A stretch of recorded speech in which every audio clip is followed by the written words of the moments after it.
let every nation know, whether it wishes us well or ill, that we shall pay any price, bear any burden, meet any hardship, support any friend, oppose any foe, to assure the survival and the success of liberty. In South Vietnam, President Kennedy's burden is that friends and liberty conflict. The outcome is assassination.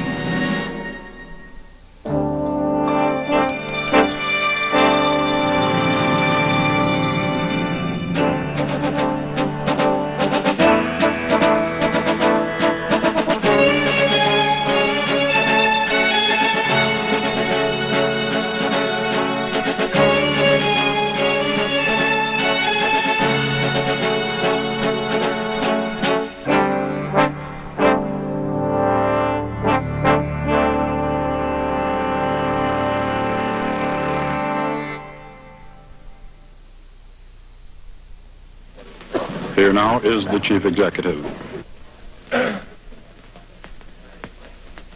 There's a long history of our effort to prevent Vietnam from falling under the control of the communists. That is what we are now attempting to do, and as the war has increased in scope, our assistance has increased as a result of the requests of the government.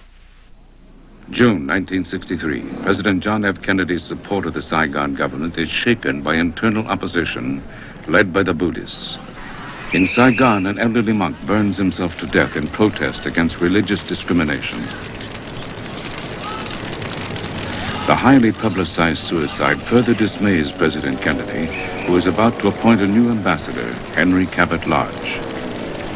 That horrified President Kennedy. I remember going into the Oval Room, and there was the picture of this old man sitting cross-legged, burning himself alive. And President Kennedy said, look at that. Look at what things have come to. The U.S. calms the crisis, but Buddhist leaders complain of continued persecution and take their cause to the streets. In summer-long riots, a dozen Buddhists are killed, hundreds injured. In late June, President Kennedy formally appoints Henry Cabot Lodge as ambassador to Saigon and tells him, I have confidence in you, and I want you to go out there and see if we can't get the government to behave better. As Buddhist demonstrations spread, other factions support them, and the government responds with greater force. In August, special police raid Buddhist pagodas and arrest senior monks. Washington publicly condemns the pagoda raids, but is divided on policy. Former CIA Director William Colby.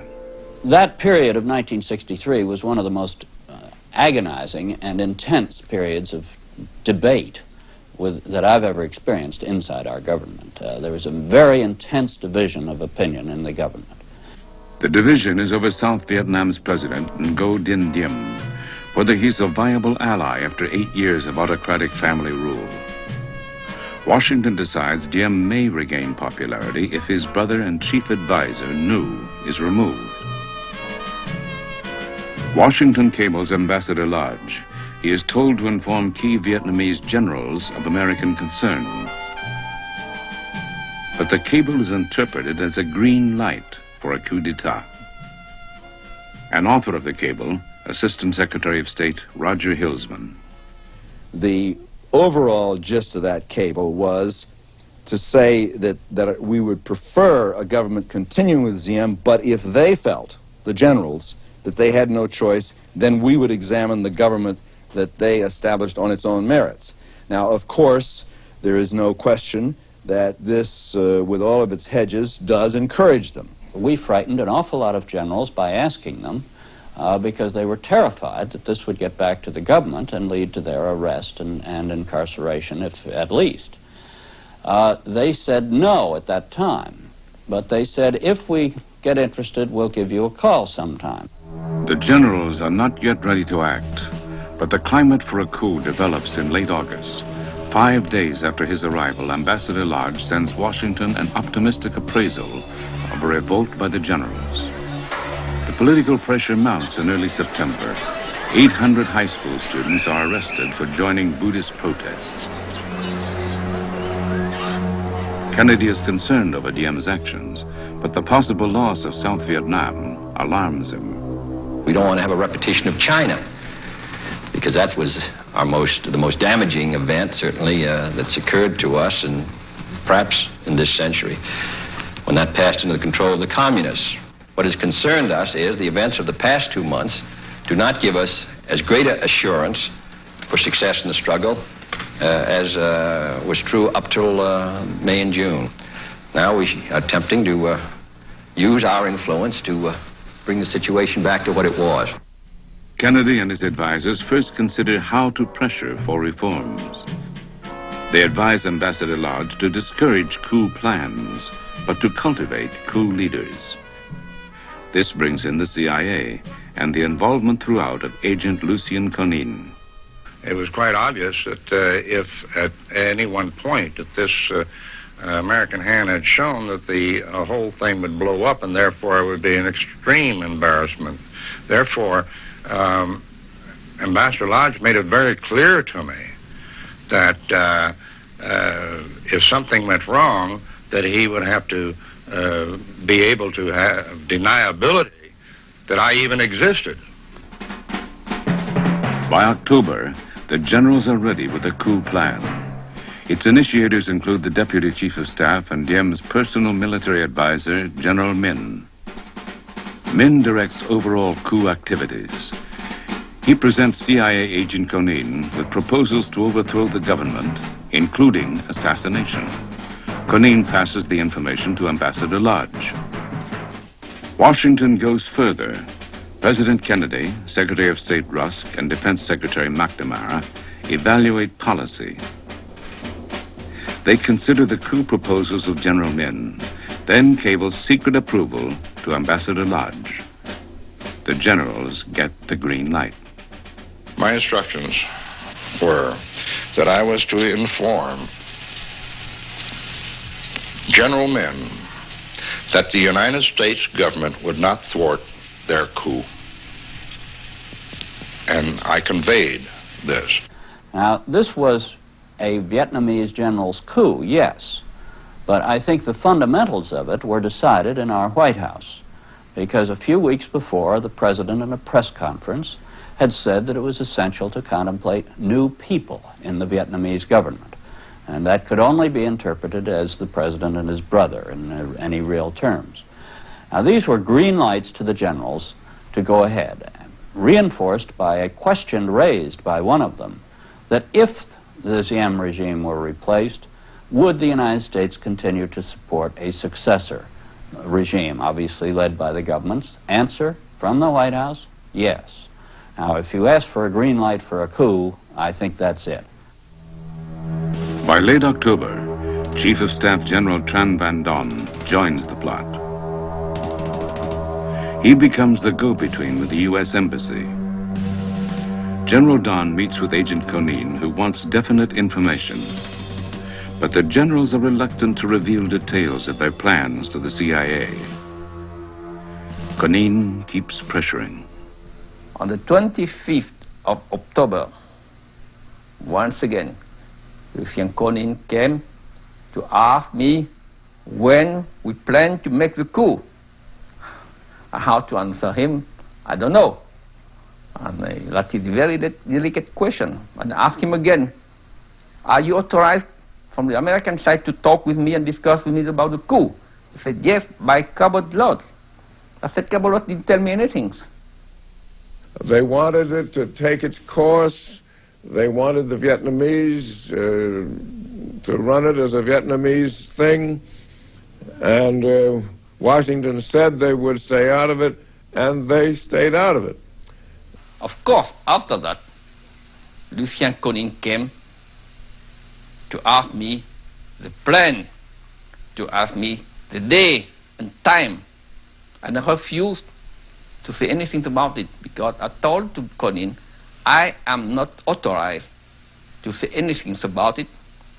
But I said to Conin, we don't know if we will make a coup or not. And Ngo Dinh told me that his ambassador needs to know what day we will make a coup, because he was called by President Kennedy for a report in Washington, in the White House, and he has to leave very soon. 2 days before the ambassador is due to leave for Washington, the generals ask him not to go. They fear his visit would signal the timing of the coup. Agent Ngo Dinh now offers his own military advice to the generals. With no instructions and no instructions from my government, I said, once that you're into the attack, you must continue. If you hesitate, you're going to be lost. There are 3 days left for Diem. History Classics will continue in a moment. At almost the last moment, American resolve threatens to break. General Harkins, the U.S. military commander in Vietnam, only now learns of the approaching coup. He informs Ambassador Lodge of his deep opposition. This split between the two senior American officials causes concern and hesitation in Kennedy's inner circle. They ask Lodge if the coup can be called off. Lodge replies that he is now powerless to stop the coup. The matter is entirely in Vietnamese hands. I wasn't brought into the picture in a complete way until literally the night before. 10 a.m. November 1st. Lodge routinely meets Diem at the presidential palace. 2 hours later, Diem is on the phone to Lodge. Diem said, I hear these rumors now, and I know there's going to be a coup, but I don't know who's going to do it or where he's going to do it at. And he said the coup planners are much cleverer this time than they've ever been before, because there are a number of them, and I cannot find out which is the real one. That was noon. At the same time, the coup planners summon senior officers and ask for their support. Only one officer refuses. He is later executed. CIA agent Ngo Dinh is now with the generals at their headquarters as the coup begins. I had a radio, a special radio that kept me into a special net directly to the embassy, plus I had with the junta, or the plotters agreement, that I had a special telephone line directly to the U.S. Embassy. Then came the real thing. And we were sitting there having lunch when there was this tremendous automatic fire. It sounded as though it was right in the next room. And the planes flew overhead, and that was the beginning of the overthrow. Coup forces seize key installations in Saigon, then deploy for the attack on the palace. A major surprise is the timing, the midday rest. The time was 1:30 in the afternoon. Many people asked, even in that time, some friends asked me why we make it in daytime and not in nighttime. I say, yes, all coups everywhere in the world were made in nighttime. And we were proud to do it because we believed that that coup was a good coup and we must do it in daytime. And we did it in daytime. And it surprised many people. At 4 p.m., before the palace is attacked, Diem is told to surrender. He refuses. His palace guard resists as fighting begins. Diem and his brother Ngo learn the extent of the coup, but they refuse a second call to surrender.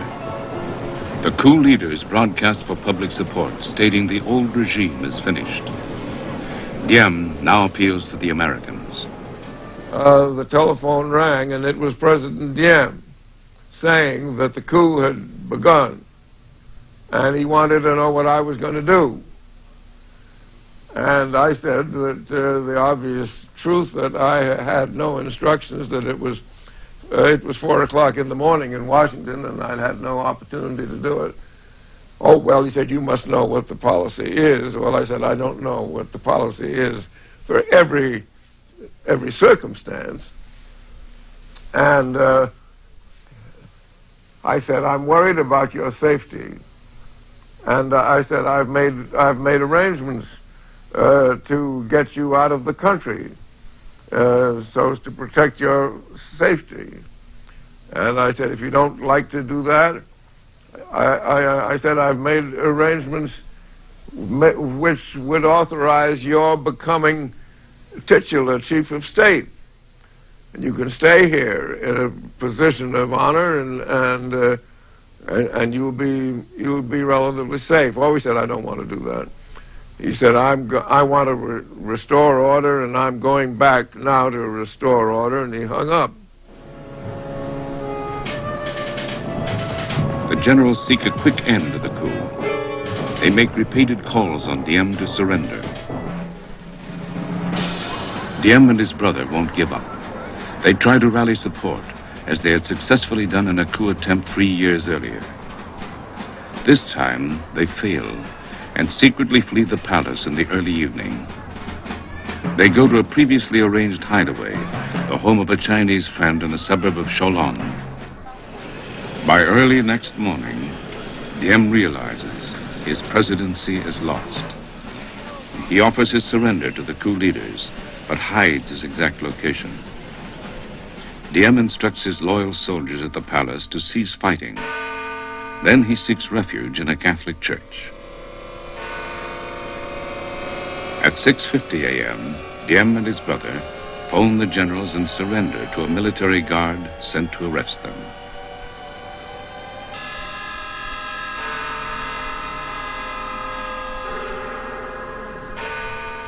The two brothers are executed by their captors. Kennedy's military advisor, General Maxwell Taylor. When the cable came in, as I recall, it was brought in to him from the outside by one of his aides and put in front of him, and he read it. And there was a deep silence around the table, and the president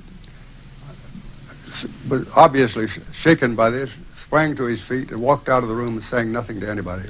Ambassador Lodge reports great joy in Saigon over the change of regime, but regret over Diem's death.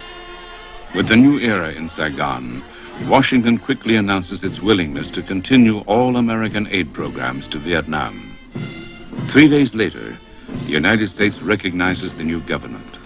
Just 3 weeks later, John F. Kennedy is himself assassinated. And in the United States and South Vietnam, new leaders embark on a new and enlarged phase of the war. We now return to History Classics. With the death of President Kennedy, historians can only debate whether he would have avoided the direct military involvement of his successor, Lyndon Johnson. His special assistant, Arthur Schlesinger. Kennedy, in the first place, had been very dubious about the whole question of a coup, and had been very disturbed by the green light cable that had gone off in Land of August. The whole idea of the coup was distasteful, but lodged cable that the events were beyond our control at the end of October.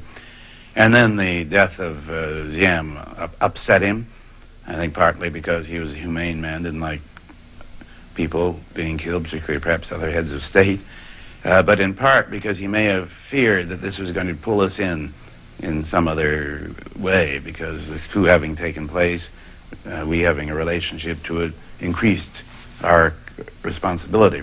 An advisor in both the Kennedy and Johnson administrations, Assistant Secretary of Defense, William Bundy.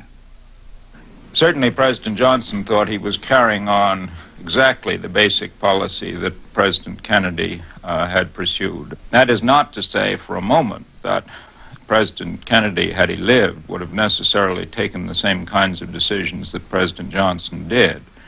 I think he was always conscious that the structure there, the political structure, was an inherently very weak one. He was more skeptical, I think, than President Johnson of what American military force might do. Nobody wanted to see American military force, but I think he would have been more skeptical that it could be effective. So I don't want to say that that President Kennedy would necessarily have done the same sort of thing that President Johnson did, or hung on as rigidly as President Johnson and later President Nixon did.